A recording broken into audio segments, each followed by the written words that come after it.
તેની પાછળના સ્ટ્રોંગ મજબૂત કારણો કયા હોઈ શકે કે G7માં મોદીનો દબદબો રહ્યો છે? જુઓ, પહેલું કારણ, ત્રીજી વખત સત્તામાં પ્રધાનમંત્રી નરેન્દ્ર મોદી આવ્યા છે અને પીએમ પદ પર છે. ત્રીજી વખત તેઓ સત્તામાં આવ્યા. બીજા નંબરનું કારણ છે કોરોના 2019માં 20માં આવ્યો અને તે સમય પર પણ તેઓ 2024માં સત્તામાં કમબેક થયા છે, વાપસી કરી છે. કોરોના જેવી મહામારીને પણ કેવી રીતે પહોંચી વળ્યું છે ભારત દેશ, તેના પાછળ પણ તેમનો મોટો શ્રેય. દુનિયામાં તાકાતવર દમદાર નેતાની છાપ સૌ કોઈ સ્વીકારે છે કે વૈશ્વિક ફલક પર જે સ્ટાન્ડર્ડ અને જે નોર્મ્સ સાથે અને ભારતની જે કલ્ચરલ અને સાથે ભારતના જે નિર્ણયો છે તે તમામ બાબતો તેઓ ખુલ્લા મંચ પર મૂકતા હોય છે. ચોથું કારણ શું છે? જુઓ, ગ્લોબલ મંચ પર દમદાર રીતે તેમની વાત મૂકે છે.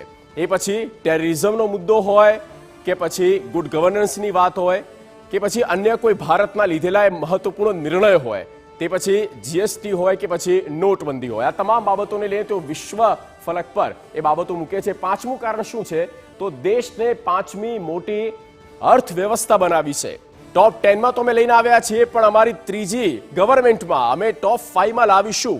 આ પ્રકારના સ્ટેટમેન્ટ ખુદ પ્રધાનમંત્રી નરેન્દ્ર મોદીએ આપ્યા છે અને લોકોએ સ્વીકાર્યા છે, કારણ કે તેઓ જે વાત મૂકે છે દમદાર તેમની વાત હોય છે અને દમખમ સાથે જ્યારે ગ્લોબલ લેવલ પર અલગ અલગ મંચ પર તેઓ ભારતની વાત રજૂ કરે છે ત્યારે એક મોટું કારણ કહી શકાય કે અર્થવ્યવસ્થાને તેઓ હજી ઝડપ આપવા માંગે છે. માટે દિલ્હીમાં, આ છઠ્ઠું કારણ, દિલ્હીમાં G20 સંમેલનનું એક સફળ આયોજન વિશ્વએ જોયું છે કે કઈ રીતનું આયોજન ત્યાં કરવામાં આવ્યું હતું. G20 સમિટ જ્યારે થઈ અને તમામ અન્ય દેશના જે રાષ્ટ્રપ્રમુખો છે તે તમામને ભારતમાં આમંત્રિત કરવામાં આવ્યા હતા અને ભારતના કલ્ચરથી તેમને બિલકુલ વાકેફ કરવામાં આવ્યા હતા.